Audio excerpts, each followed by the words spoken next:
목소리만 들어도 행복해지는 남자. 목소리를 들었을 때 혹시? 라는 생각이 드는 남자. 바로 테슬러즈님을 모셔보도록 하겠습니다. 네, 안녕하세요. 네, 안녕하세요. 근데 이쯤 되면 좀 적응될 만하거든요, 저도. 그럼요. 네. 오래 봤잖아요. 그럼요. 아니, 네. 적응될 만한데, 항상 이게 들어도 뭔가 자꾸 왜 저는 그 얼굴을 아는데도 불구하고 자꾸 다른 분이 떠오르는지 아무리 생각해도 이게 요새 저는 그래서 생각해요. 이게 악성 프레임과 이 가짜 뉴스의 영향이 아닌가. 이거는 상상하기 짝이 없어가지고 이거 말도 안 되는 거고. 그럴 수도 있어요. 그리고 제가 곰곰이 네. 뒤에 알아봤는데 제가 알았습니다. 이 이유를.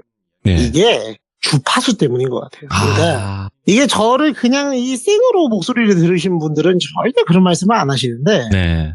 이거 이 영상에 이렇게 입혀져가지고 약간 이렇게 통화를 거치면 그렇게 들리는 거지. 근데 그거는 저도 인정하는 게 테슬러즈님 말고도 다른 분들도 통화 목소리랑 다르다고 해요. 그죠? 그런 경우 많아요. 네. 그렇다니까요. 이 참 황당한데 오해가 없으시길 바라겠습니다. 어이가 없으시길 바랄게요. 자, 그러면 바로 오늘의 이야기 출발을 해보도록 하겠습니다. 렛츠가 길이십니다. 테슬러즈죠.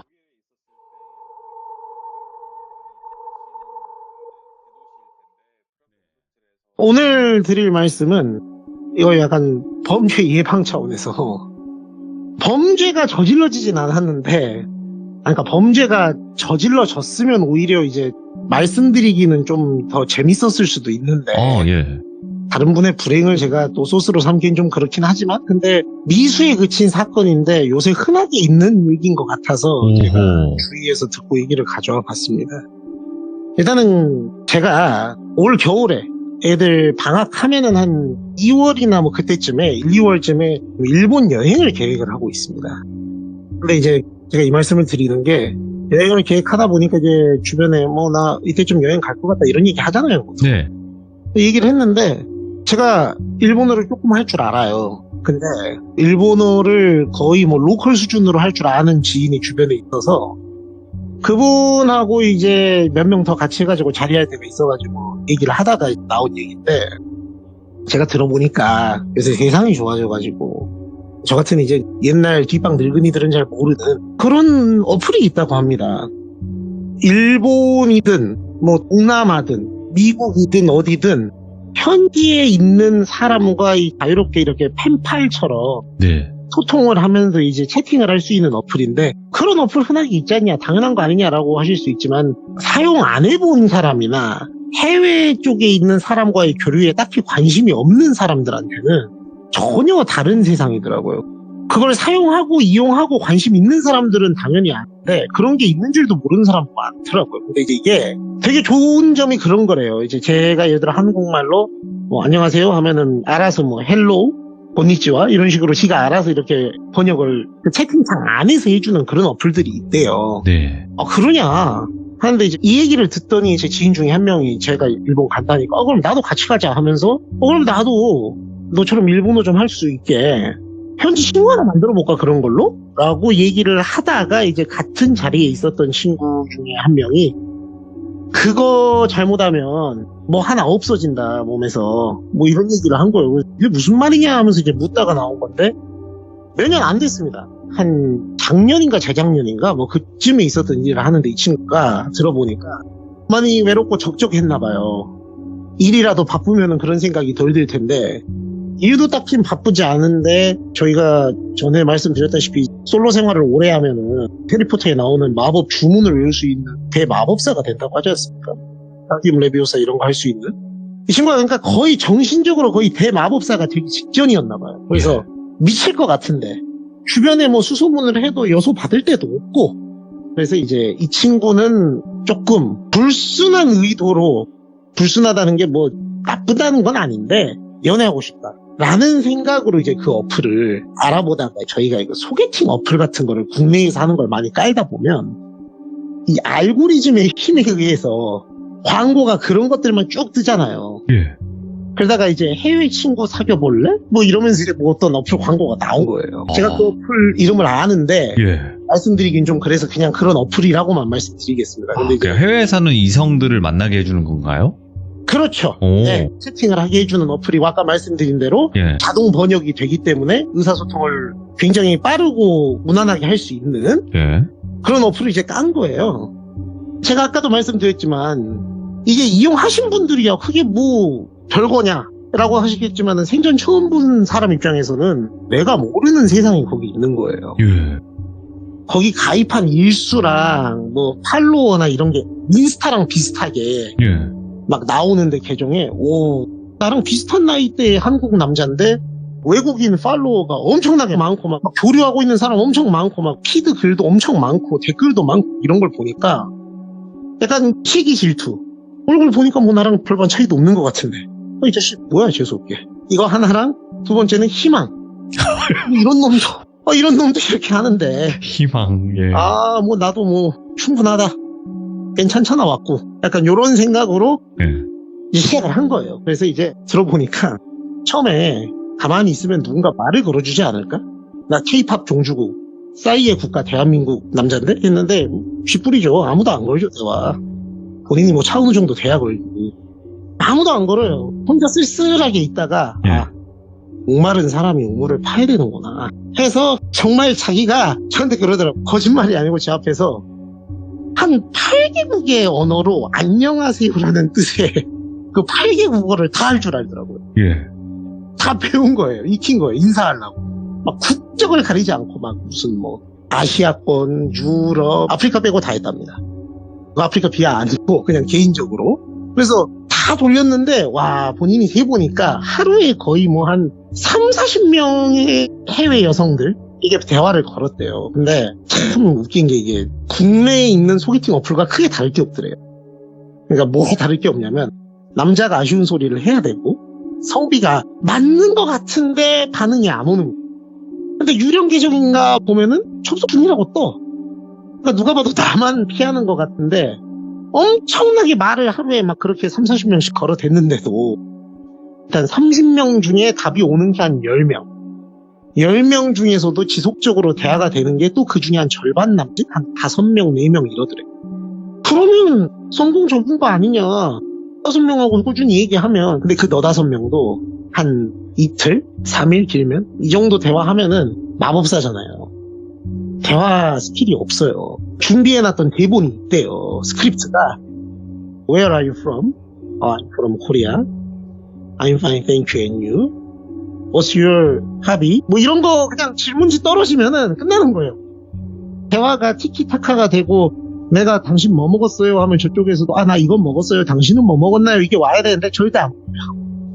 마법사의 기운을 해외에서도 이미 다 느낀 게 아니겠느냐라고 우스갯소리를 했는데 친구가 이러다 보니까 이게 자존감이 엄청 떨어지더래요.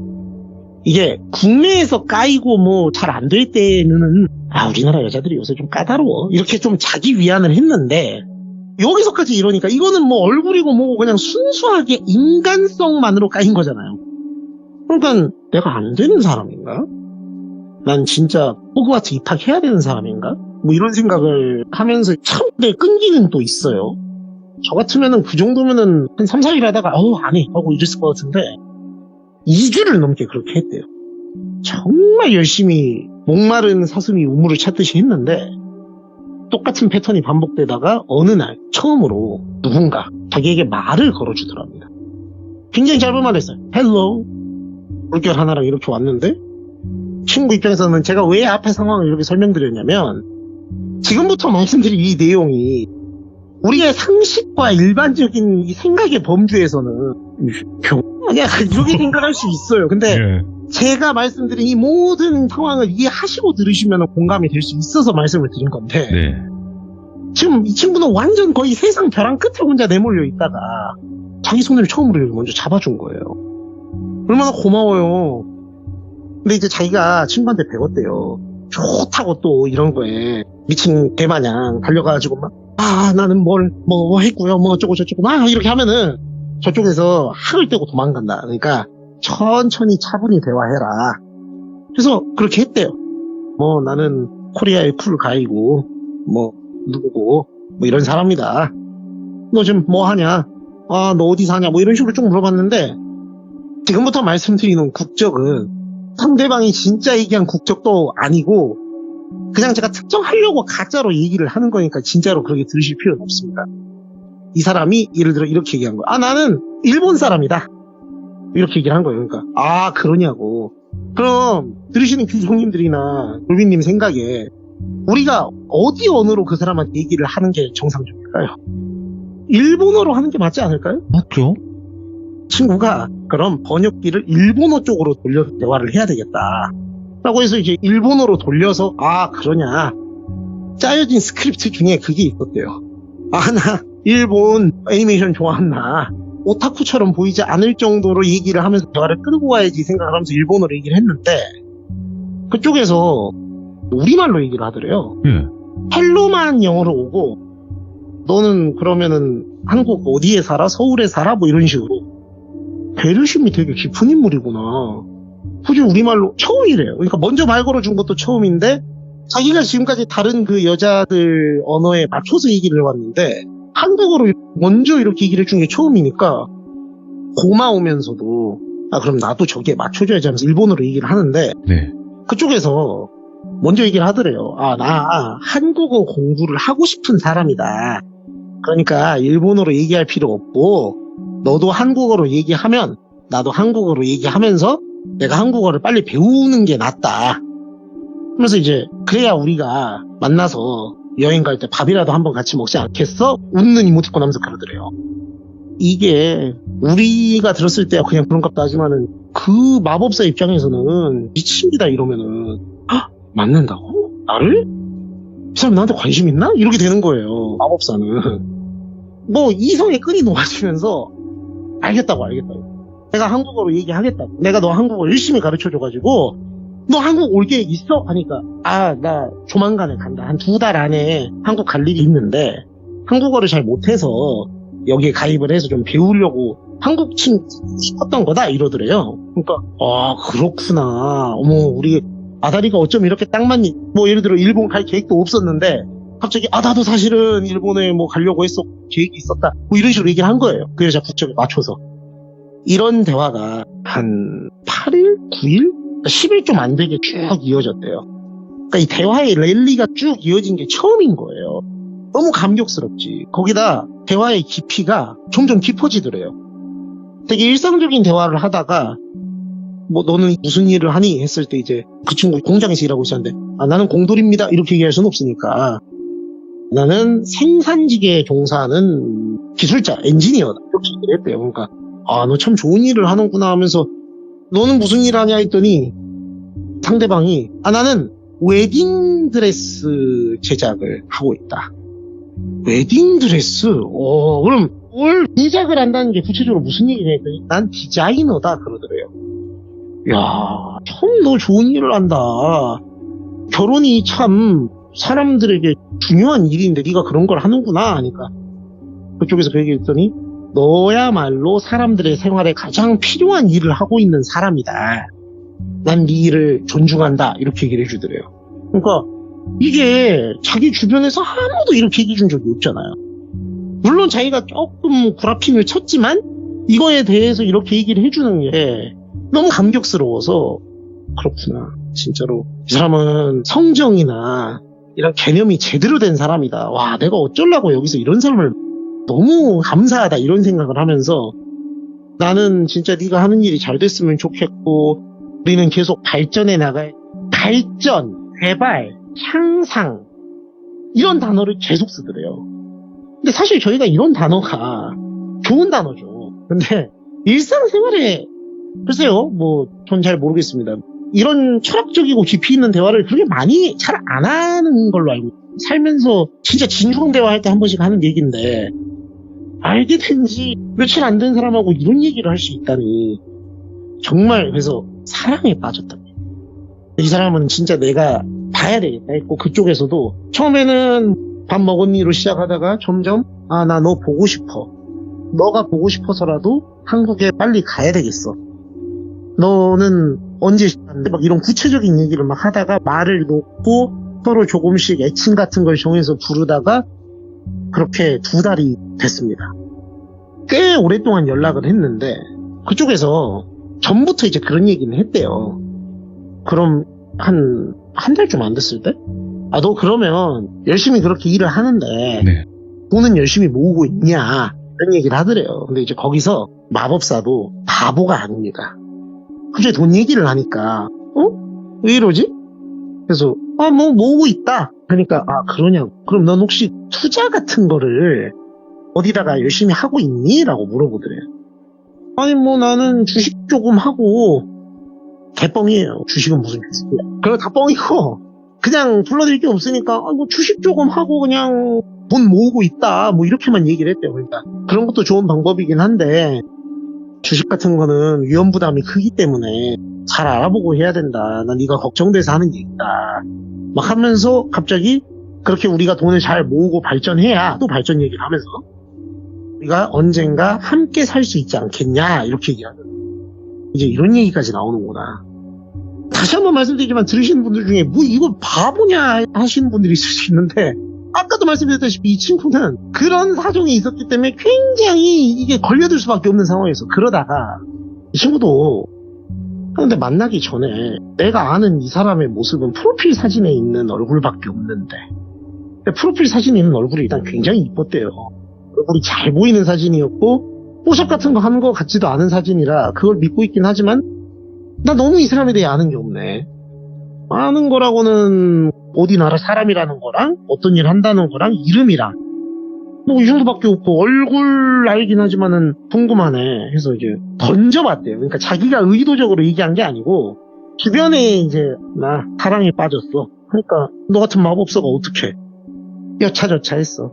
그녀와 나는 천생연분이다. 그러니까 내가 나쁜 얘기를 하려는 게 아니고 행운이 우연히 너무 많이 겹칠 경우에는 그게 행운이 아닐 수도 있다. 좀 의심해봐야 되는 거 아니야? 하니까 이제 불같이 화를 냈대요. 네가 나와 그녀의 사랑을 알아? 너희 같은 속물들은 알 수 없어 하면서 맹 비난을 했는데 근데 집에 와서 곰곰이 곱씹어 보니 그 친구가 그랬다는 거예요. 너가 그에 대해서 아는 게 뭐가 있냐?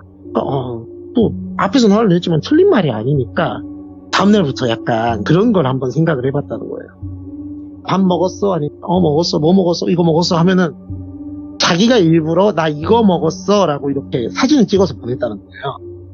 그러니까 이제 그렇게 되면 보통 상대방도 뭘 보낼 거라고 기대를 하잖아요. 왔어요. 왔는데 나 이거 집에서 먹고 있어 라고 해서 이제 사진을 보낸 걸 봤더니 굉장히 평범한 가정식이에요.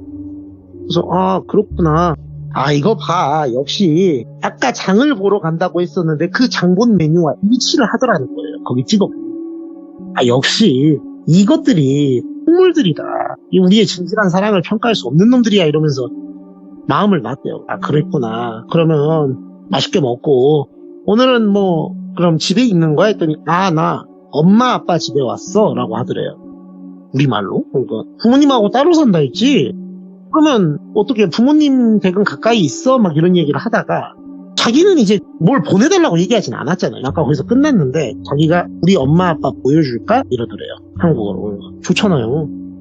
그래. 이로써 나의 의심의 어떤 이런 건 싹 씻겨 내려갈 수 있겠구나. 그래서 보여줘라. 궁금하다. 어차피 인사드리러 갈 건데 이렇게 얘기를 하니까 알겠다고 잠깐만 기다려 하더니 사진이 왔어요. 봤어요. 정말 집에서 찍은 사진이에요. 굉장히 평화로운 분위기고요. 저는 그 사진을 봤거든요. 예? 이 여자의 엄마라고 추정되는 분이 그 가정식으로 만든 거를 그릇에 덜어주고 있는 모습과 옆에 있는 어떤 아저씨가 한 분 있는데 이분이 이제 아버지로 추정되는 분이겠죠. 굉장히 화목하게 두 분이서 그렇게 웃으면서 얘기하고 있는 사진이더래요. 그래서 그래 내가 이상하다 했어. 맛있게 먹으라고. 너 가족 너무 화목해 보인다. 진짜 너무 부럽다. 뭐 이런 덕담을 해주고 있었더니 오늘 할아버지도 같이 계셔서 우리 3대 같이 있는데 식사한다고 하면서 할아버지 사진을 또 따로 찍어 보내주더래요. 봤는데 또 굉장히 연로해 보이시는 할아버님이 혼자서 밥그릇을 들고 이렇게 밥을 먹고 있는 사진이더래요. 그래서 3대 참 보기 드문데 대단하다 이런 얘기하면서 이제 완전히 무장해제가 됐잖아요. 그래서 좀 더 깊이 있는 얘기를 하고 자기 집이 어디라고 주소도 알려주고 너네 집은 어디냐 해서 서로 주소도 이제 주고받고 나중에 우리 진짜 종이 편지로 펜팔 같은 거 해보자 이러면서 이제 핑크빛 미래를 꿈꾸고 있었답니다. 그러다가 어느 날 갑자기 우리 여성분이 연락이 안 되는 거예요. 그러니까 이 마법사는 미칠 거 아닙니까? 그래. 근데 그때 너무 무력하더래요, 본인이. 막 심리적으로 미치겠더래. 왜냐면 뭘 할 수 있는 게 없잖아요. 내가 어떻게 지금 어디 가서 뭐 얘를 찾을 수도 없는 거고. 그러니까 미치겠더래. 이게 국제 커플의 비애란 이런 것이구나. 얘 혼자 이런 이전에 남주인공처럼 이러고 있었는데 한나절이 지나가지고 예. 거의 종일 연락이 안 되다가 밤에 연락이 왔대요. 그래서 연락을 받으니까 너무 미안하다.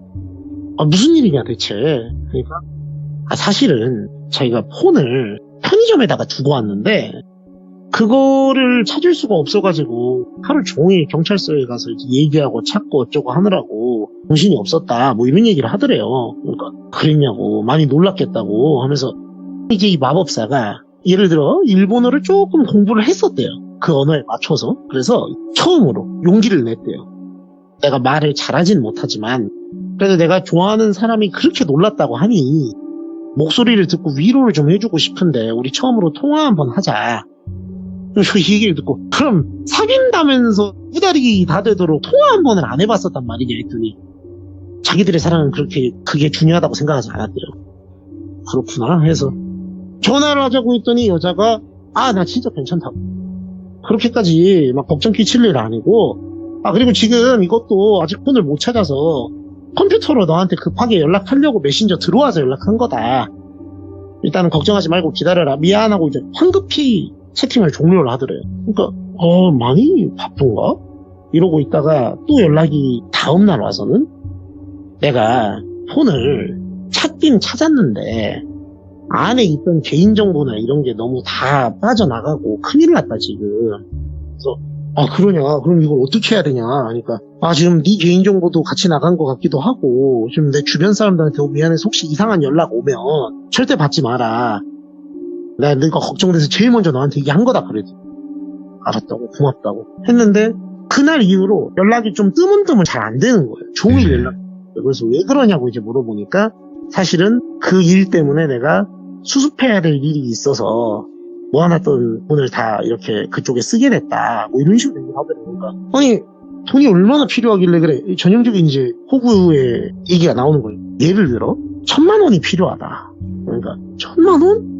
큰 돈인데 너 그 돈이 있냐 하니까 있는데 자기는 또 넣어놓은 주식계좌라든가 이런 데서 돈을 빼야 되는 것도 있고 상당히 좀 처리가 좀 어려운 게 많아서 이걸 어떻게 해야 될지 모르겠다. 그러니까 절대로 달라고 안 한대요. 그러니까 우리 마법사가 그러면 내가 한 800 정도 도와주면 200 정도 네가 할 수 있냐 했더니 절대 하지 말라고. 왜 그러냐고. 나 이거 안 받는다고. 왜 우리 벌써 돈으로 엮이려고 그러냐고 막 이렇게 얘기를 하더라고요. 그러니까 아니다. 이거는 내가 진짜 너를 도와주고 싶어 그러는 거다. 그래서 한사코 그거를 안 받겠다는 사람을 설득을 해서는 800이 없어요. 이분은 주변에 돈을 빌린 거예요. 자기가 지금 뭐 큰일 났다고 하면서 이제 엄마, 아빠, 지인 다 동원해서 800을 여기저기서 긁어 모아서 내가 이거 지금 돈 만들었다. 어떻게 하면 되냐 했더니 저는 이거 듣고 당연히 어디로 뭐 이상한 계좌로 보내라고 했겠지? 라고 생각을 했거든요. 근데 그렇냐고. 그러면 잘 됐다고. 뭐가 잘 됐냐 하니까 사실 자기 오빠가 지금 한국에 일 때문에 가 있는데 오늘 한국에서 출국한다. 그 오빠한테 돈을 줄 수 있겠냐. 오빠가 받아오면 될 것 같다. 그러니까 근데 계좌로 보내는 게 더 빠르지 않냐고 처리가. 근데 오빠 돈 갖고 들어가려면 시간 걸리지 않냐? 라고 하니까.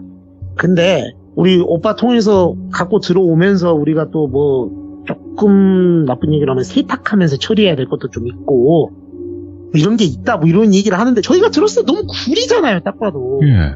근데 제가 아까도 말씀드렸잖아요. 이거는 이미 이성적인 판단이 안 돼요. 이미 장인어른 장모님 다 만났어. 이 집 다 뭐 하는 집인지도 알아버렸고 나는 이미 그녀를 사랑하게 됐어. 심지어 여러 번 주겠다고 했는데 절대 안 받는다잖아요. 그러니까 알았다. 그럼 네 오빠의 인상착의를 나한테 사진이나 이런 걸로 좀 보내줘라. 예. 난 만난 적이 없으니까. 아니면은 오빠 그 연락처 있을 거 아니야. 로밍 돼 있으면 내가 연락을 하겠다 했더니 오빠가 핸드폰을 안 갖고 나갔고 그러니까 이것도 말도 안 되는 거야. 핸드폰을 안 갖고 안 갖고 갔대요. 그래서 핸드폰을 안 갖고 갔다고 했더니 말을 바꾸더래. 가지고 가긴 갔는데 한국에서 사용할 수 없는 폰이다. 대체 왜 로밍을 안 한 것 같다. 그럼 뭐 메신저 이런 것도 없냐? 오빠 메신저를 하지 않는. 그럼 내가 그분을 어떻게 알아보냐 했더니 무슨 첩보 영화에서 지령 주는 것처럼 예를 들어 인천공항 몇 번 출입구 앞에 보면 무슨 버스 표지판이 있는데 거기 앞에 무슨 색 옷을 입고 서 있으면은 몇 시에 우리 오빠가 가서 그걸 가져올 거다 이런 식으로 얘기를 하더래요. 예. 그거는 저도 들으면서 화나긴 했는데 알았다고. 아유 내가 너를 도울 수 있어서 다행이다 해가지고 이제 가져갔대. 근데 이제 문제는 가서 기다리는데 이래 듣고 제가 좀 놀랐는데 사람이 올 거라 생각을 했대요. 예. 근데 사람이 오기는 왔는데 어떤 그 조그만한 애가 왔대요. 애인데 우리나라 애가 아니고 피부 색깔이나 말투나 행색으로 봤을 때 동남아 계열 쪽들이에요. 근데 애가 왔는데 한국말을 되게 어눌하게 하더래요. 안녕하세요 뭐 이런 식으로. 이게 제가 비하가 아닙니다. 그냥 따라 하는 겁니다. 근데 예. 얘를 하면서 저희 누나 도와주는 분? 뭐 이런 식으로 얘기하더래요. 누나? 너희 누나가 누군데? 했는데 그 여자 이름이 예를 들어 뭐 사요코라고 하면은 사요코 누나다. 그러니까 맞다. 근데 이게 큰 돈이고 어떻게 될지 모르잖아요. 그러니까 이제 잠깐만 하더니 메신저로 사요코 상한테 연락을 한 거예요. 이거 어떤 애가 왔다. 오빠가 온다 하더니 이거 맞냐 하니까 내가 오빠도 있는데 남동생도 있다. 근데 오빠랑 남동생이 같이 갔는데 남동생이 그걸 가지고 가서 오빠한테 전달하려는 것 같다. 이런 식으로 얘기를 했대요. 아니 근데 애한테 돈을 주는 건 좀 그러지 않냐. 오빠가 바로 와서 받을 거다. 혹시 주변에 검정색 차 없냐고. 그래서 주변을 둘러보니까 검정색 스타렉스가 하나 있었대요. 저거 얘기하는 거야? 그 네모난 차? 하니까 네모난 차. 맞다고. 근데 너는 어떻게 그걸 다 알아? 하니까 오빠한테 들었다. 어쨌든 빨리 걔한테 돈을 전달해주면 빨리 줘야 우리가 이걸 빨리 수습할 수 있다. 하니까 알겠다고 해서 그렇게 했답니다. 근데 이제 얘가 볼볼볼볼 가더니 그 차를 딱 탔는데 그 스타렉스가 슬라이딩 도어잖아요. 그래서 이렇게 차문을 쓱 여는데 보고 있었대요. 잘 전달돼서 가는 건가 하고 봤는데 안에 굉장히 우락부락한 남자들이 한 4명 정도가 타 있더래요. 그걸 보고서는 하고 이제 가는데 딱 화문 닫히고 슉 하고 스타렉스가 자기 앞으로 지나가는데 이거 이상하다라는 생각이 그제 들었대요. 그래서 길을 딱 보면서 번호판을 봐야지. 번호판을 딱 봤는데 번호판을 그 오토바이 타시는 분들 중에 번호판 단속 피하려고 일부러 번호판에다가 오물을 묻혀놓는 경우가 있어요. 거기를 흙을 물을 묻혀가지고 진흙으로 만들어서 번호판에다 묻혀놓고 그거를 오랜 시간 동안 방치하면 그게 굳어가지고 거기에 그냥 붙어서 그 번호를 가리고 있더래요. 예. 자기가 본 번호는 8인지 6인지 알 수 없는 세 번째 번호 그거 하나밖에 없대요. 나머지는 아예 그냥 뭐가 하나도 안 보여가지고 뭐 이상하다. 그래서 이제 사이코한테 연락을 했죠. 연락을 받았어요. 사이코가. 안 받지 않았습니다. 아니 나 근데 방금 네 차를 봤는데 이상하다. 이런 사람들이 타 있던데 하니까 오빠가 같이 일하는 사람들하고 차 타고 가다가 일 처리한 거다. 돈 줬냐고. 그러니까 줬다 하니까 너무 고맙다고. 오빠가 내 은인이다. 그래서 우리 진짜로 나중에 내가 이거 잊지 않고 오빠 행복하게 해줄 거고 막 이런 얘기를 한대요. 그러니까 이게 제가 쭉 들어보니까요. 뭐가 조금 의심스러워서 뭐를 물어보잖아요. 예. 그럼 그거에 대해서 무슨 매뉴얼이 짜져 있는 것처럼 대답을 굉장히 잘한대요.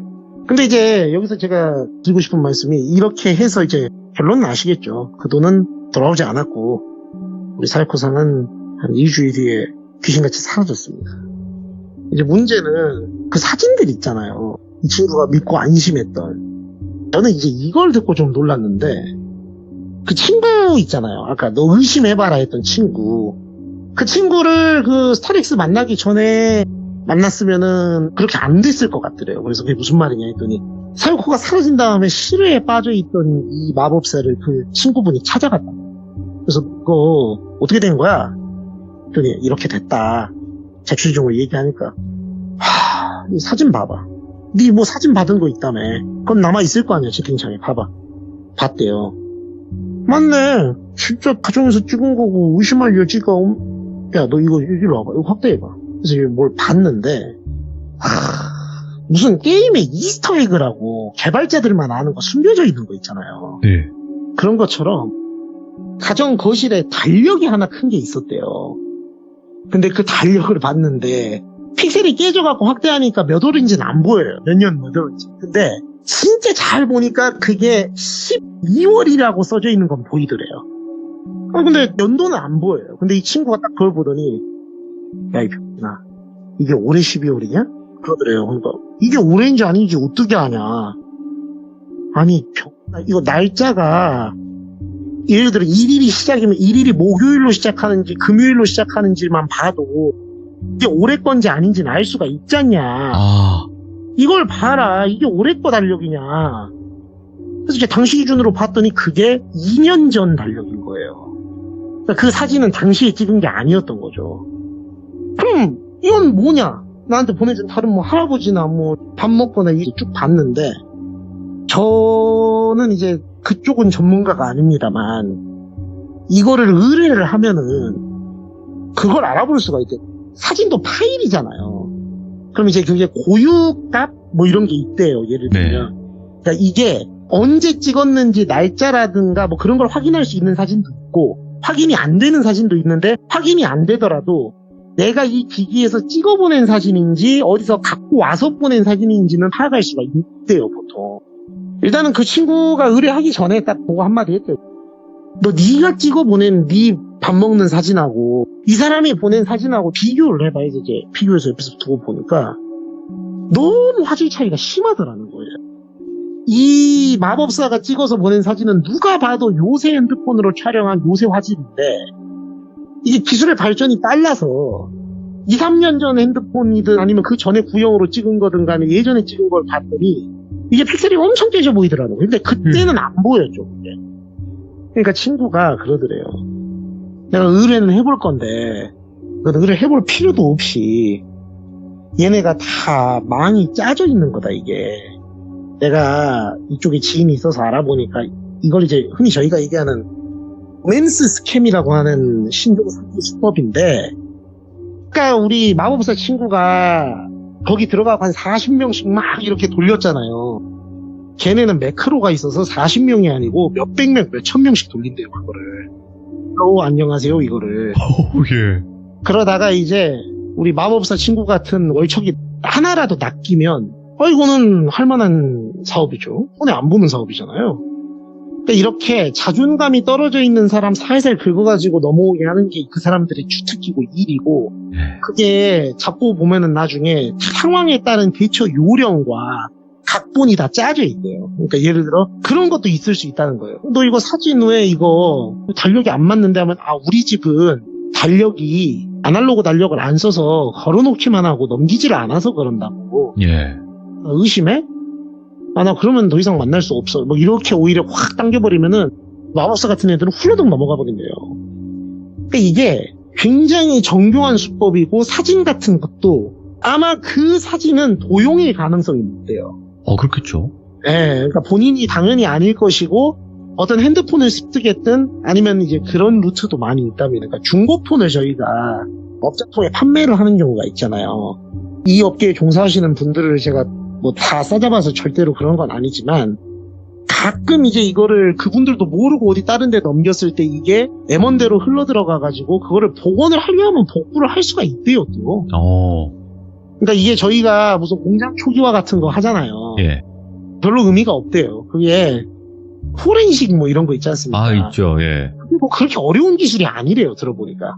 하려 하면 누구나 기계만 있으면 다 할 수 있는 거라 그 공급망이 다 짜져 있대요. 그러니까 중고폰을 매매하는 업자, 그걸 매매해가지고 넘기는 중고폰만 전문적으로 또 매입해서 그 칩을 벗겨내서 개인정보와 거기 도용하는 데 쓸 은밀한 개인적인 프라이빗한 사진들만 쭉 수집하는 사람, 그 수집한 사진과 정보들을 또 추합해서 이 조직에다가 넘기는 사람, 그걸 추합해가지고 스크립트를 짜는 사람, 그리고 그 서버를 만들어가지고 그런 채팅 어플을 통해서 이런 사람을 수소문해서 이제 수염이 덥수룩한 아저씨들이 한대요. 뭐 사요코 씨는 없고요. 그런 식으로 해가지고 이게 아주 아구가 정교하게 맞게 돌아가는 작업이라 조금이라도 의심을 할 수 있는 사람이 있다면은 애초에 일본인인데 또는 뭐 태국인인데 중국인인데 자기네 말로 얘기를 해주겠다고 하는데 난 그거 싫어 라고 얘기한 것부터 아는 분이 그랬대요. 해외 채팅이든 무슨 채팅이든 이성 간에 모르는 사람하고 채팅을 하는데 상식선에서 벗어난 이상한 일이 있는데? 라는 게 의심이 3%만 들어도 네. 그거는 100% 스캠이다. 이거는 내가 오해한 걸 거야. 그 생각이 든 순간 빠르게 나와야 된다. 어차피 그 사람하고 살을 부대끼면서 같이 살기를 했냐. 어차피 지나가는 사람이다. 근데 그 사람이 어떤 사람인지도 모르면서 거기에다 목숨 걸고 바보짓 하지 마라 라고 얘기를 했다 그러고 사진 얘기 같은 건 들으면서 저도 좀 소름 돋긴 하더라고요. 일부러 걔네가 인증샷을 하려고 그런 사진도 따로 준비를 해놓는데요. 그 상황에 맞춰 보내려고. 그래서 이제 안타깝게도 시원한 결말의 말씀 못 드려서 죄송한데 그 돈은 당연히 수사 의뢰를 했지만 10건이 수사가 접수가 되면 잡는 게 뭐 한 2-3건도 안 된대요. 국내면은 모르는데 해외로 그렇게 심지어 계좌로 넣은 게 아니잖아요. 예.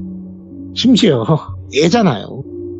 이 신분이 거의 뭐 확인이 안 되는 그런 불법 체류자였다고 얘기를 하더라고요. 그리고 차량 추적도 어려운 상황이고 해서 잡지는 못했고 그렇게 해서 이제 스캠 사기에 걸려들었던 안타까운 많은 네. 듣고 계시는 분들 중에 그런 분들이 없을 수도 있지만 조심하셨으면 하는 차원에서 막 재미가 엄청 있는 얘기는 아닌데 한번 들은 게 있어서 말씀드려봤습니다. 아, 옆에 그냥 루루도 얼마나 답답하면 하면서 이렇게 울잖아요 지금. 아 그러게요. 예. 친구도 아는 것 같습니다. 다 알아요. 고양이들도 답답한 거. 사실상 지금 말씀하신 것만 해도 예를 들어 30년이라고 합시다. 30년 동안 나는 한 번도 누군가 이성을 만나본 적도 없고 매력도 없어요. 그걸 알아요 본인이. 근데 갑자기 한순간에 그런 뭐 이쁘고 잘생긴 사람이 나한테 다가온다? 그 말이 안 되잖아요. 맞습니다. 예, 뭐 또 큰 변화가 있지 않는 한은. 그러니까 조심하셔야 되는데 또 그런 사람의 심리를 이용해서 이렇게 또 다가오는 또 악마들이 있으니 또 조심하라는 차원에서 오늘 테슬러즈님이 이야기를 들려주신 것 같아요. 너무너무 감사드립니다. 고맙습니다. 예, 감사합니다, 돌비님. 네, 다음에 뵙겠습니다. 네. 마지막에 테슬러즈님이 키우시는 고양이도 얼마나 답답하면 마지막에 물어제끼겠어요, 여러분들. 그러니까 더 조심하셔야 될 것 같다라는 생각이 들고 혹시라도 이런 비슷한 사례가 있으셨던 분들은 댓글로 꼭 남겨주시면 감사할 것 같습니다. 고맙습니다.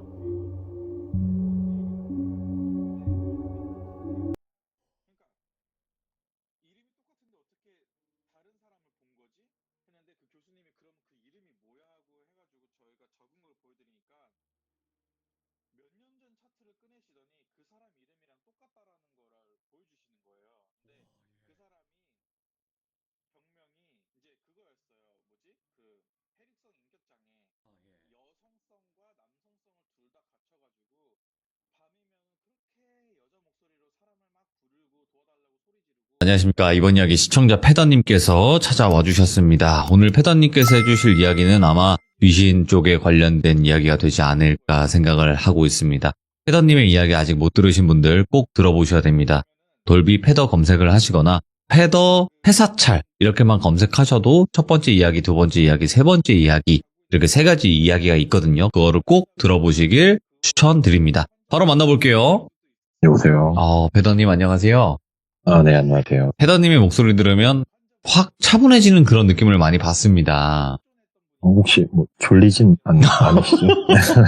아니 목소리가 나긋나긋해서 졸릴 수는 있어도 내용이 너무나 세가지고 정신이 바짝 차려지는 그런 분이죠, 패더님은. 감사합니다. 네. 자, 패더님 오늘 해주실 이야기가 귀신에 관련된 이야기가 될 것 같아요. 네, 맞습니다. 어떤 이야기인지는 우리가 한번 같이 들어봐야 되겠지만 바로 한번 그러면 출발을 해보도록 하겠습니다. 렛츠가! 길이십니다. 패더예요!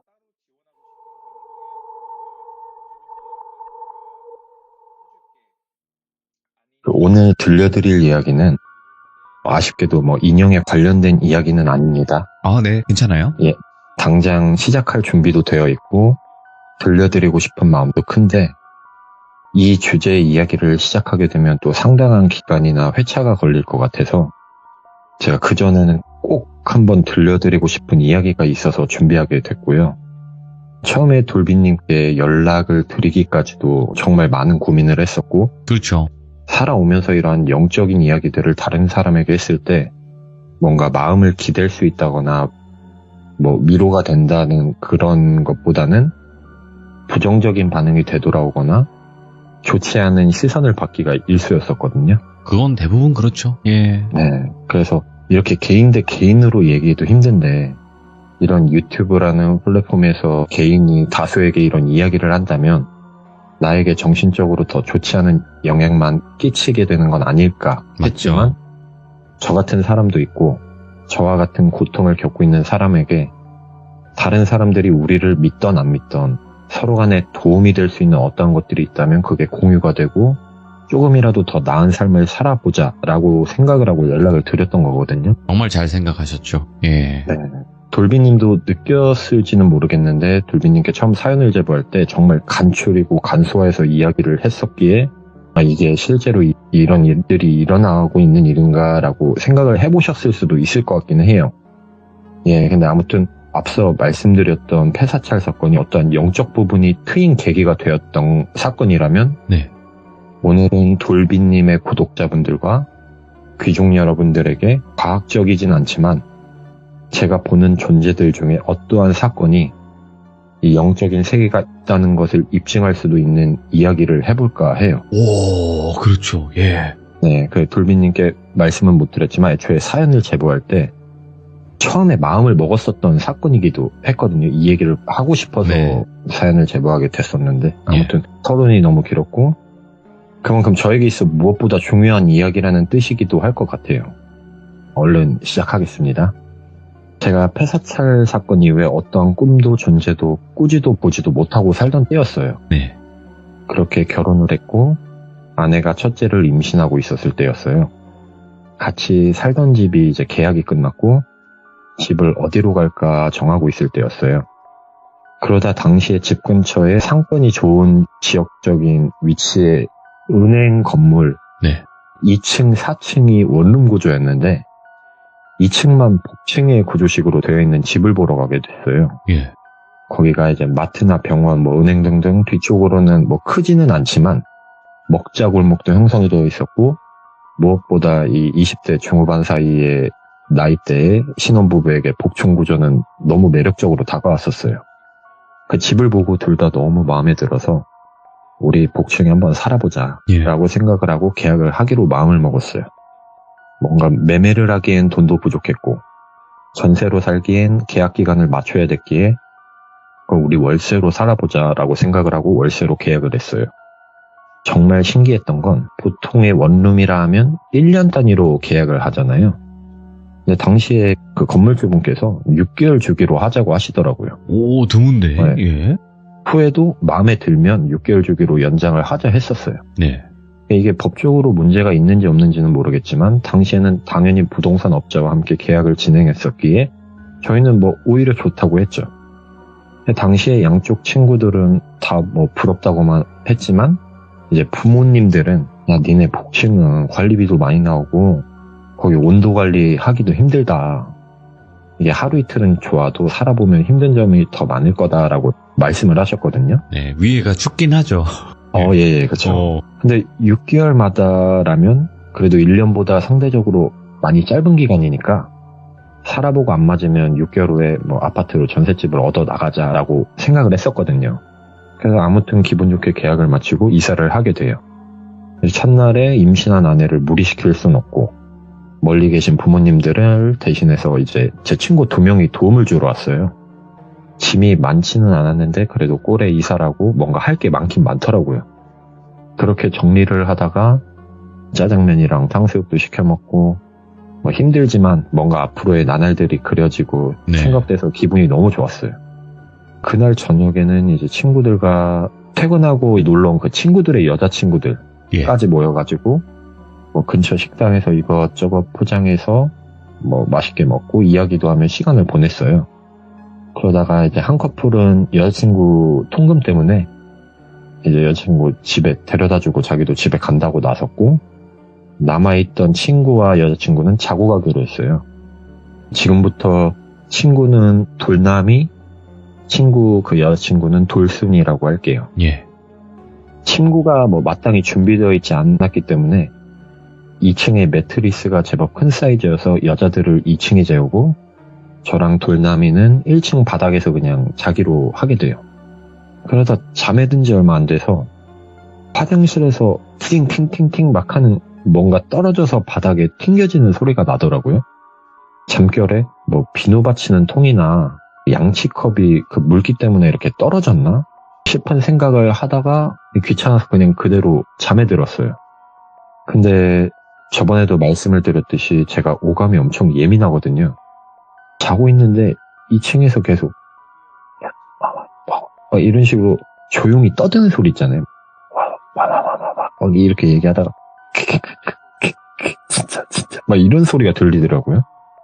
그래서 저는 아니 새벽인데 위층에서 와이프랑 돌순이가 우리 욕을 하면서 뭐 자기들끼리 웃나? 아니 근데 이 새벽에 잠 안 자고 뭐하나, 잠을 자야 애기도 잘 클 텐데 이런 생각을 하면서 또 잠에 들게 돼요. 그때 당시에는 와이프가 임신해 있으면 왜 새벽에 잠을 잘 못 자잖아요. 그래서 그거를 이제 돌순이가 케어해준다고 둘이 떠들고 그런 소린 줄 알았거든요. 뭐 귀신 아니냐고 하실 수도 있지만 목소리가 그냥 와이프랑 돌순이었거든요. 그래서 그런 의심은 안 했고, 무튼 그렇게 자던 중에 악 하는 비명소리에 일어나게 돼요. 일어난 게 잠에서 깬 게 아니라 그냥 소리가 들리자마자 바로 벌떡 일어나서 화장실 쪽으로 뛰어왔어요. 그 이유는 그 비명소리가 제 아내의 목소리였거든요. 그래서 너무 놀라서 막 뛰어가서 보니까 화장실 앞에 아내가 주저앉아서 두 손으로 이렇게 눈을 가리고 있었고, 문이 열린 화장실 안쪽으로는 천장이 하얀색 플라스틱 같이 이렇게 돔식으로 되어 있었는데 거기에서 정사각형의 한 손바닥만한 크기의 플라스틱이 떨어져 있더라고요. 그리고 그 위에는 그 꽈배기 모양의 명주실이라 하나요? 그게 검정색 명주실이 한 뭉치가 있었어요. 예. 그래서 돌남이랑 돌순이도 이제 이쪽으로 이미 다 와 있더라고요. 그래서 돌순이는 제 아내를 데리고 이제 저희가 자던 거실 쪽으로 갔고, 저는 다가가서 그걸 집었죠. 그 집자마자 아이씨 하면서 욕을 했어요. 저도 모르게. 그러니까 제가 원래 평소에 렌즈를 끼는데 집에 있을 때는 안경을 끼거든요. 근데 아까 말씀드린 대로 아내의 소리에 놀라가지고 달려오느라 안경을 안 껴가지고 명주실인 줄 알았는데 잡고 보니까 머리카락이더라고요.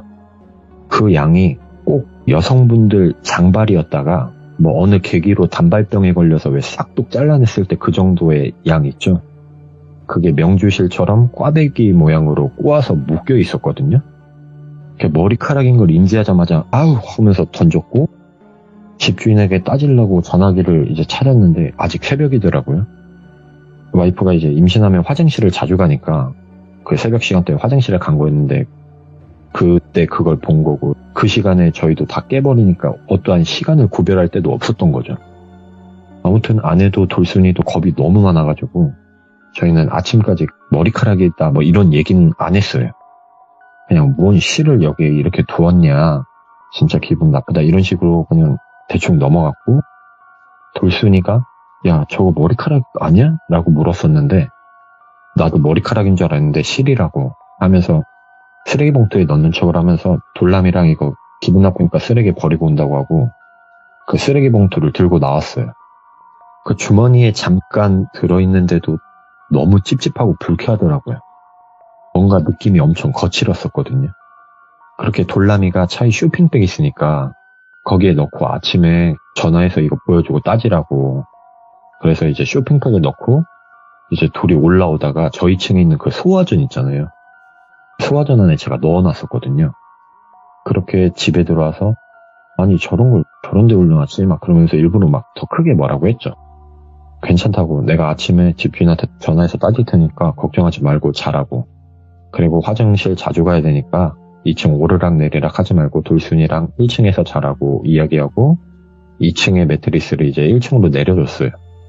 그렇게 2층에서 불침번을 서는 것처럼 계단에 걸터 앉아서 1층을 내려다 보면서 있었고, 이제 친구랑 그 머리카락에 대해서 인터넷으로 이것저것 막 찾아봤었어요.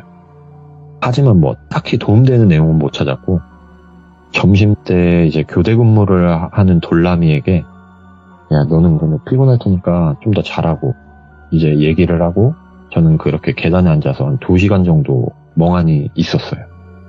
7시 정도가 되어서 전화를 하기엔 이른 시간인 걸 알았는데, 아이가 놀란 것과 너무 기분이 불쾌했기 때문에 그냥 그대로 밖에 나가서 1층에 내려가서 전화를 했어요. 예. 수신음이 몇 번 울리지 않아서 전화를 받았고, 네, 여보세요? 했더니 여보세요? 하더라고요. 그래서 저 어제 여기 이사 온 사람입니다. 그랬더니 네, 아침부터 무슨 일로 그러시더라고요. 그래서 문제도 아주 심각한 문제가 있네요. 어제 화장실 천장에서 플라스틱 뚜껑 같은 게 떨어졌는데 거기서 긴 머리카락 같은 게 몽텅이로 같이 떨어졌거든요. 이거 새벽에 임신한 아내가 보고 큰일 날 뻔했다고 이게 뭐냐고 막 따졌어요. 그랬더니 네? 머리카락이요? 그러더라고요. 그래서 그래요, 머리카락이라고요. 오늘 이쪽으로 좀 와주실래요? 그랬더니 제가 남편이랑 준비해서 바로 갈게요 라고 하더라고요. 그렇게 다시 집에 올라가서 기다렸어요. 올라갔을 때는 돌순이만 깨어 있었고, 아침부터 저한테 어딜 그렇게 갔다 오냐고 물어봐서 니네 출근 전에 밥이라도 먹이고 보내고 싶어서 주변에 혹시 뭐 국물 종류나 포장할 만한 게 있나 돌다 왔다 했더니 우리 아침 안 먹으니까 괜찮다고, 이제 돌람이도 깨어서 가야겠다 하더라고요. 그래서 야, 진짜 미안한데 집에 사실 집주인이 오기로 했다. 내가 이것과 관련해서 이야기하다가 큰 소리가 오갈 수도 있을 것 같아서 괜히 임신한 아내한테 그런 모습 보여주기 싫다. 부탁인데 돌람이 출근 전에 시간 아직 있으니까 내 아내 좀 같이 데려가서 간단하게 뭐를 조금 먹든 좀 시간을 좀 함께 해줄 수 있겠냐라고 했더니 돌람이가 어느 순간 깨서 내려오면서 뭘 그런 걸 부탁이라고 하고 앉아있냐고 재수씩 빨리 깨우라고 하더라고요. 깨워서 아내에겐 최대한 이성적으로 이야기하거나 할 건데, 혹시나 집주인이나 건물주가 정상적인 사고방식을 갖지 않은 사람이면 아직 태어나지도 않은 아이한테 들려주기 싫은 모습이 나올 수도 있을 것 같아서 그냥 친구들이랑 시간을 좀 보내달라 부탁을 하고 셋을 내보냈죠. 그렇게 기다리고 있는데 똑똑똑 노크 소리가 나더라고요. 그리고 집주인이에요 라는 목소리에 저는 문을 열어드렸고, 진짜 화는 상당히 났지만 이게 어쩌면 집주인과 관련된 문제가 아닐 수도 있으니까요. 어찌됐든 손님이니까 제가 그때 주스를 이렇게 2잔 따라서 드리고 잠깐만 이거 한 잔 우선 마시고 계시라고 했어요. 그리고 나가서 소화전에 있던 쇼팩백을 갖고 들어왔고 화장실 문을 열고 이쪽이라고 말씀을 드렸죠. 저 위에 저게 새벽에 떨어졌고 거기 위에 이게 있었다라며 머리카락 뭉텅이를 꺼내서 보여드렸어요. 집주인 내외부는 엄청 놀라시더라고요. 놀란 척 이런 게 아니라 어제 제가 처음 마주할 때 그런 느낌이었어요. 그러면서 아주머니가 자기네들은 몰랐다 그러더라고요. 근데 아저씨가 그러시더라고요. 이거 전에 그 사람들이 한 짓 아니냐고. 그렇게 이야기를 하다가 계단 앞쪽에도 어떤 3인용 소파가 있었거든요. 자연스레 그쪽으로 이동해서 셋이 앉아서 이제 이야기를 마저 하게 돼요. 이 건물이 부모님께서 돌아가시면서 상속받아서 운영하신 거고, 본인이 건물을 맡아서 시작한 건 5년이 채 되질 않았다고 하시더라고요. 슬하의 자녀는 없으셨고, 예. 조금 떨어진 외곽 지역에 집이 있어서 거기서 작게 농사를 지으면서 생활을 하고 계신다고 하셨어요. 문제는 처음 건물을 받게 되고 2번째 세입자 때 일이 조금 있었대요. 부부였는데 새댁이 말주변도 좋고 어른들한테 싹싹하게 대해서 임대인과 임차인의 관계가 아닌 양딸 같은 느낌으로 정말 잘 지냈대요. 네. 그래서 농사 지으시는 감자나 고구마, 양파, 파 같은 농작물도 자주 갖다 주시고, 이 부부는 아주머니나 아저씨 생일도 챙길 정도로 가깝게 지냈다고 하더라고요. 그러면서 자연스레 서로의 속마음까지 털어놓았고, 새댁이 아이를 너무 갖고 싶은데 갖지 못해서 늘 고민이 많았다고 하더라고요. 이런저런 민간요법부터 뭐 시험관 시술도 받고 임신을 할 수 있는 방법은 가리지 않고 찾아다니면서 노력을 했대요.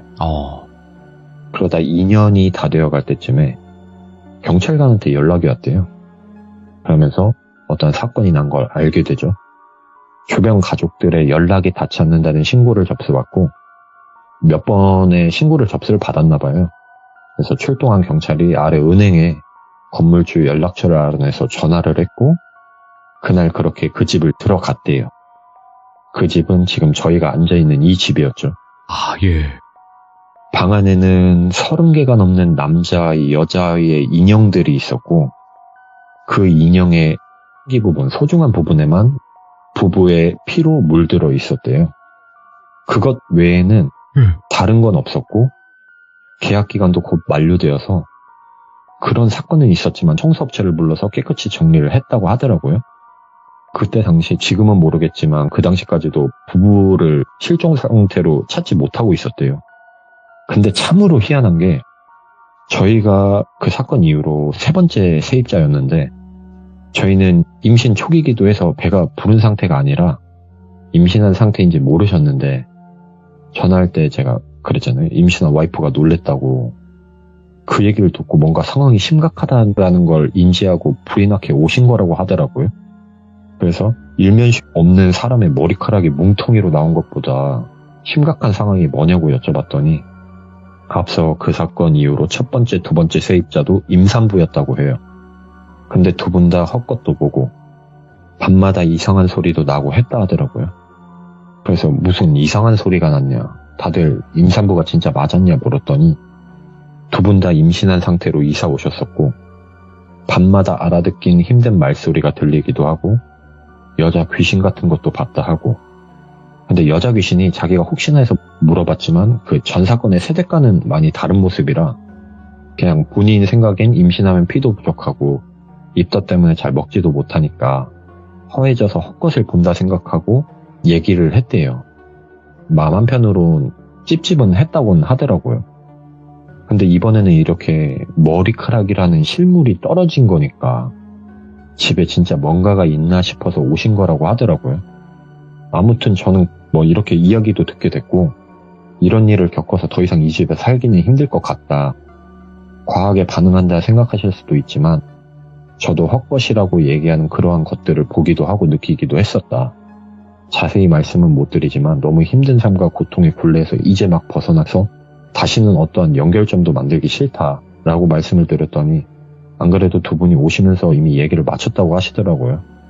자기네들도 이거를 어떻게 숨기고 이럴까 하다가 뭔가 이게 우연이라고는 조금 사건이 찝찝하니까 그래서 이곳에 살기를 원하든 원하지 않든 이사비도 지원해주고 복비도 지원해줄 테니 다른 집을 구할 수 있는 방향으로 설득을 하려고 왔다고 하시더라고요.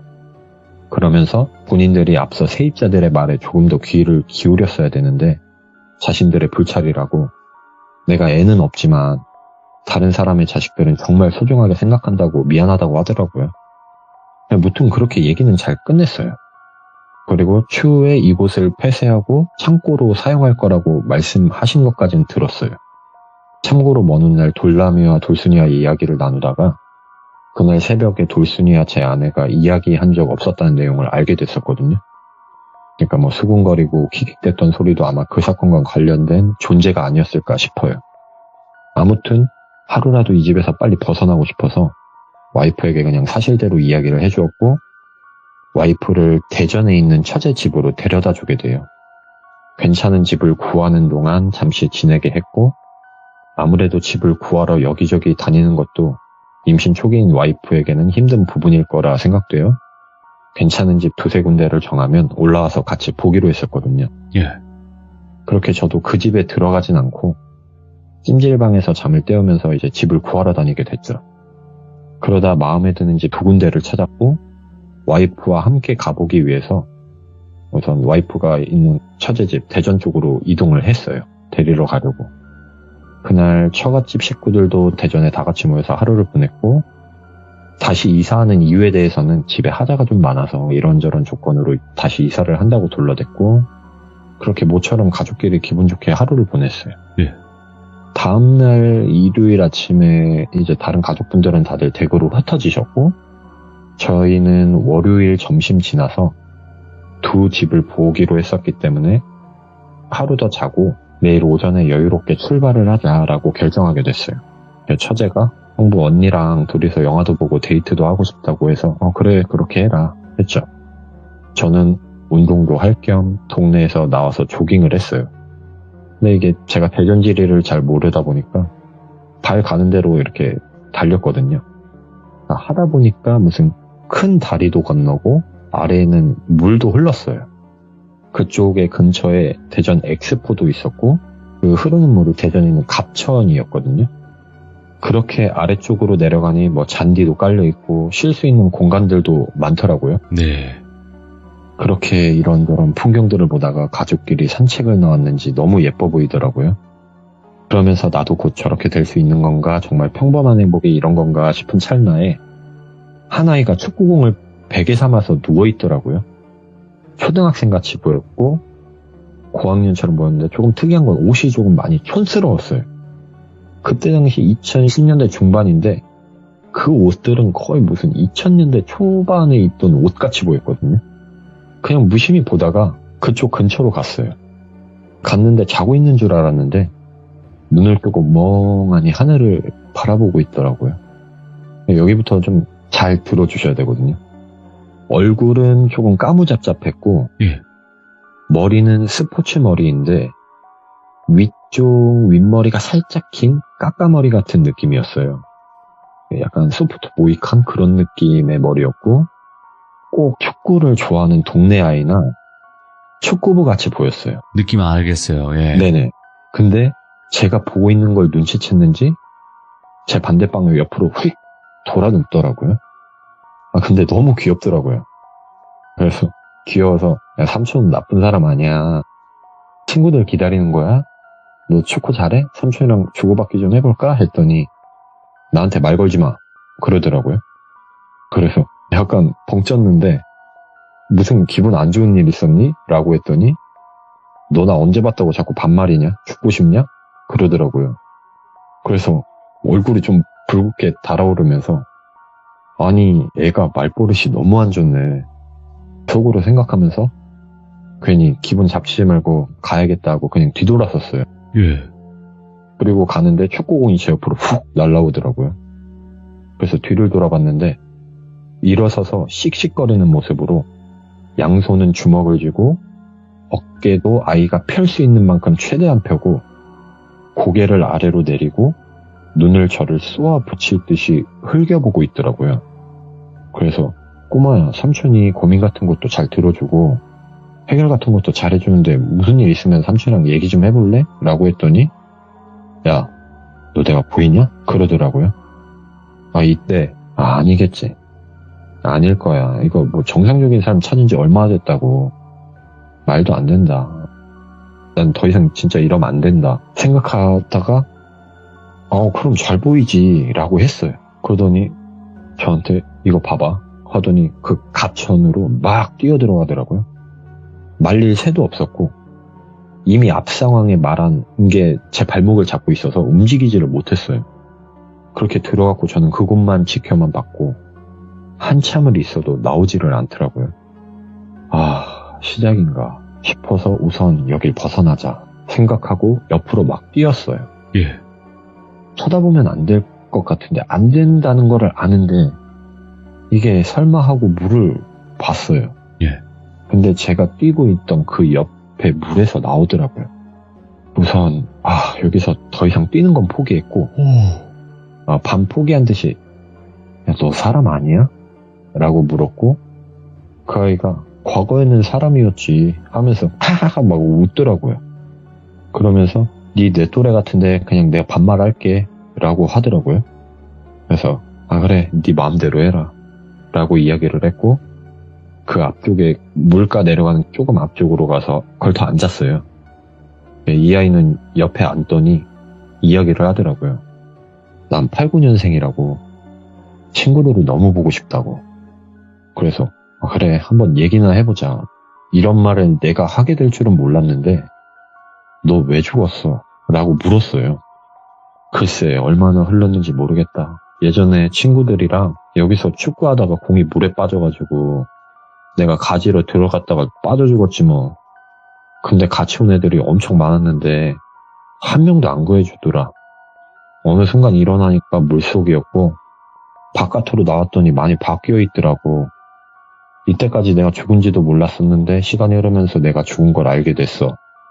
그래서 그런 일이 있었구나. 참 안타깝네. 오. 나는 8살 때부터 사람이 아닌 존재들을 봐왔어. 근데 항상 나를 힘들게 하거나 그냥 자기 것만 하는 존재들만 봐왔지 이렇게 대화를 하면서 죽은 이유까지 알게 된 건 네가 처음이다 라고 그랬어요. 그랬더니 자기 이름까지 이야기를 해주었거든요. 여기서부터 막 디테일하게 이야기를 해주더라고요. 예? 이름이 핑계한 게 생각이 잘 안 나는데 강씨 아니면 곽씨 둘 중에 하나거든요. 강씨 아니면 곽씨? 예, 강태형, 뭐 곽태형, 강태성, 곽태성 이런 류의 이름 같았어요. 뭔가 예. 이름이 센 발음이 들어갔었어요. 네. 그러면서 제일 친한 친구 중에 오씨가 있었고 김씨. 친구들이 엄청 많았는데 자기가 가장 친한 친구가 오씨랑 김씨래요. 8, 9년생의 대전이고 2000년대 초반에 죽었고 이런 얘기를 막 했었거든요. 예. 사실 그때는 다시 이런 존재들을 보기 시작하는 건가라는 생각이 머릿속 한가득이었어서 예. 이게 잘 못 들었어요. 이때 좀 이름이나 이런 걸 확실히 들었으면 너무 좋았을 텐데 아무튼 그렇게 저한테 얘기를 했었거든요. 예전에 학교에서 꿈돌이랜드로 소풍도 왔었다 했었고 예. 아무튼 자기도 자기를 알아봐주는 게 제가 처음이고 이걸 친구들에게 전해줬으면 좋겠다 했어요. 그리고 친구들한테 어떤 원망도 안 하니까 마음에 두지 말고 사라졌으면 한다고 하더라고요. 예. 그래서 그때는 어쨌든 알았다. 내가 너의 친구들을 찾을 수 있을지는 모르겠지만 내가 살면서 혹시나 그럴 수 있는 상황이 되거나 될 수 있다면 꼭 그렇게 하겠다라고 대답했죠. 그때 정말 그 꼬마애가 엄청 울면서 고맙다고 하더라고요. 예. 그러면서 나도 네 부탁을 하나 들어줄 테니까 뭐든 얘기해라. 자기가 할 수 있으면 뭐든지 해주겠다라고 하더라고요. 그래서 속는 셈 치고 얘기는 한번 해보자 라고 해서 내가 얼마 전에 집을 구했는데 이런 일이 있었다. 다른 거 필요 없고 아내랑 아이만 건강하게 행복하게 지내고 싶다라고 했고 자기가 그건 분명히 그렇게 해주겠다고 했어요. 이게 귀신이랑 대화하는데 어떠한 20년, 30년 지기 진짜 친한 친구와 진실한 마음으로 대화를 하는 그런 느낌이었거든요. 대신 가끔씩 이곳에 오면 자기를 보러 와줘라 라고 이야기를 했고 저도 그때 당시에는 귀신이 다시 보이건 뭐건 나도 이건 진심으로 약속을 했어요. 그렇게 시간이 흘러서 이사도 잘했고 첫째도 무사히 나왔어요. 그리고 그 이후에 조금은 무거운 반, 기대 반으로 그 꼬마를 만났던 곳에 항상 좀 갔었어요. 만나지는 못했지만 그 이후로도 몇 번을 찾아갔는데 만나지는 못했어요. 혹시나 내가 친구들에게 전해주지 못해서일까라는 생각도 했었지만 그래도 꾸역꾸역 찾아갔죠. 그러다가 아내가 둘째를 임신하고 그때도 처제집에 놀러 갔을 때였는데 그냥 별 기대 없이 조깅을 하다 그쪽에 갔는데 있더라고요. 1년여 만에 만난 거죠. 예. 멀리서 봐도 한눈에 알아볼 수 있었어요. 너무 반가워서 야! 하면서 달려갔어요. 근데 저를 보면서 야 이번엔 안 돼 라고 하더라고요. 그래서 그게 무슨 소리야.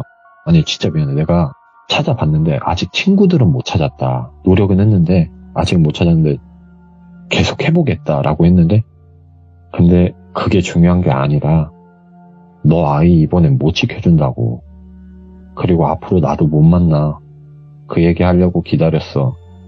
그래서 야, 무슨 소리냐고. 내가 그동안 얼마나 너를 찾아다녔는데 어디가 있다가 나타나서 무슨 소리 하냐고 했더니 그냥 내 말이나 잘 들으라고.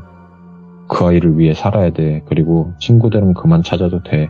네가 해준 노력만으로도 고마웠고 이렇게 해서 달라지는 게 없다는 것도 알았고 아무튼 너도 행복해야 돼. 간다 라고 하더라고. 그래서 기다려보라고. 너 내가 이거는 꼭 나도 들어주고 싶다. 네가 들어줬기 때문에 나도 들어줘야 된다. 초등학교 때 죽은 거면 너 거기에 초등학교가 한 3-4개 있는 것 같은데 그랬더니 초등학교라고 이야기했거든요. 그것까진 들었어요. 굳이 이거 앞으로 노력 안 해도 돼. 아무튼 나 가야 돼 하면서 사라졌어요. 예. 제 눈앞에서. 연기가 되어 사라지는 것도 아니고 그냥 순식간에 마술 공연에서 뭔가 확 사라지듯이 없어졌어요. 내가 지금 이게 뭔가 꿈을 꾼 건가? 이게 현실이 맞나? 생각이 들 정도로 한순간에 없어졌고 그렇게 어쩌면 찝찝한 상태로 그 친구와 이별을 하게 됐죠. 그리고 후에 그 친구가 말해줬던 아이를 지켜주지 못한다는 말은 우연인지 모르겠지만 저희가 4개월째 유산을 했어요. 네, 그 당시에는 그냥 첫째를 낳고 몸을 어느 정도 회복을 하고 준비를 했어야 되는데 저희가 너무 일렀다 생각만 하고 이제 자책을 많이 했었죠. 네네. 근데 유산한 아이를 이제 매년 기리다 보니까 그때 그 친구가 했던 말이 생각이 나더라고요. 예. 아이를 지켜주지 못한다고 했던 게 그 말이었나? 혹시 어쩌면 얘가 사라진 이유도 첫째를 지켜주면서 어떠한 그 세계에서 벌을 받아서 이렇게 사라진 건가? 라는 생각도 들고 네. 아무튼 그 친구와의 인연은 이렇게 끝이 납니다. 제가 살면서 이런 존재들과 뭐 이런 과거의 자신의 이름, 나이, 죽은 이유 같은 걸 처음이자 마지막으로 들었던 사건이기도 했고 예. 이게 만약 진실이라면 내가 겪은 게 사실이라면 분명히 이 아이를 과거 살아생전에 알았던 사람들이 있을 거다라고 생각을 했고 예. 그럼 그 부분이 제가 보고 느끼는 영적인 세계가 증명이 된다라고 생각이 되었었거든요. 그리고 들어주지 못한 부탁 어쩌면 친구를 찾을 수도 있지 않을까라는 생각까지도 하면서 만약 이게 사실이라면 혹시나 증명이 된다면 어쩌면 그 친구를 찾을 수도 있는 그 친구에게 마음속에 담아두지 말란 말을 전해달라는 부탁 이것도 들어줄 수 있지는 않을까 싶어서 이걸 진짜 큰맘 먹고 이야기를 하게 됐거든요. 이게 일단은 저에게도 패더님께서 말씀해 주셨겠지만 국민학교 초등학교가 나왔잖아요. 네네. 그러다 보니까 거기 뭐 학생부 기록이라든지 이런 거에 분명히 남아 있을 것 같아서 그쪽에 한번 문의를 한다거나 그러면 또 나올 수도 있는 부분이긴 한데 네. 그렇죠. 사건 사고다 보니까 이게 그쵸. 만약 사실이라 하면 안 좋은 쪽으로 파장이 일어날 수도 있겠다라고 생각해서 사실 사연 제보에도 고민을 엄청 많이 했는데 예. 만약 있다 하면 이게 진짜 내가 겪고 있는 이런 영적인 세계가 존재한다라는 거를 사람들도 많이 알게 될 테니까 그래서 이제 그쵸. 말씀을 드리게 된 거고 어쩌면 이게 만약 진짜 사실이라 하면 예. 유가족은 항상 그걸 마음에 담고 사니까 네. 저는 제가 이 이야기한 것도 실수가 될 수도 있지만 네. 저는 좋은 의도로 이야기를 한 그럼요. 거고 네. 네, 유가족 분께서 혹시 이걸 보고 만약 진짜로 이런 일이 있었다 하면은 네. 저한테 따로 연락을 주시면 진짜 좋을 것 같아요. 예. 네. 만약에 진짜 유가족 분이 나타나시거나 아니면 혹은 진짜 그때 당시 같이 놀았고 친했던 친구분이 계시다면 저한테 따로 연락을 주시고 또 어차피 뭐 연락을 주신다고 해서 바로 뭐 연결을 하거나 어떤 뭐 이야기를 나눠본다거나 그런 건 아니고 패더님과의 뭐 크로스 체크가 돼야 되겠죠. 어느 부분이. 그쵸. 네. 그렇다 보니까 또 패더님께서는 이걸로 인해서 진짜로 또 그랬던 사연을 가지고 있었던 한 사람이 있었는지 또 너무나 찾고 싶은 마음에 오늘 또 패더님께서 이야기를 들려주셨다고 저는 생각을 합니다. 네네. 네, 너무너무 감사드리고 다음번에 또 다른 이야기로 꼭 찾아와 주시길 바라겠습니다. 고맙습니다, 패더님. 감사합니다. 감사합니다. 제가 마지막에 이제 우려가 돼서 말씀을 드리는 게 뭐냐면 단순히 그냥 재미로 그런 곳에 전화를 한다거나 계속 그런 식으로 하면 그 학교 측에도 피해가 되고요. 그리고 그냥 눈살이 찌푸려지는 행동들이에요. 그런 게 내가 궁금하고 이 궁금한 거를 풀려고 하는 행동들이 굉장히 타인에게는 피해를 줄 수도 있다는 거거든요. 그래서 이거는 올라갈 때는 학교 이름이 삐처리가 해가지고 영상 업로드를 해야 되지 않을까 생각을 합니다. 네. 자, 그리고 오늘 이야기 들어주신 모든 분들 혹여라도 그때 당시 같이 놀았던 그런 친구분들이라든지 아니면 혹은 유가족 분이 진짜 계신다면 댓글 꼭 남겨주시길 바라겠습니다. 감사합니다.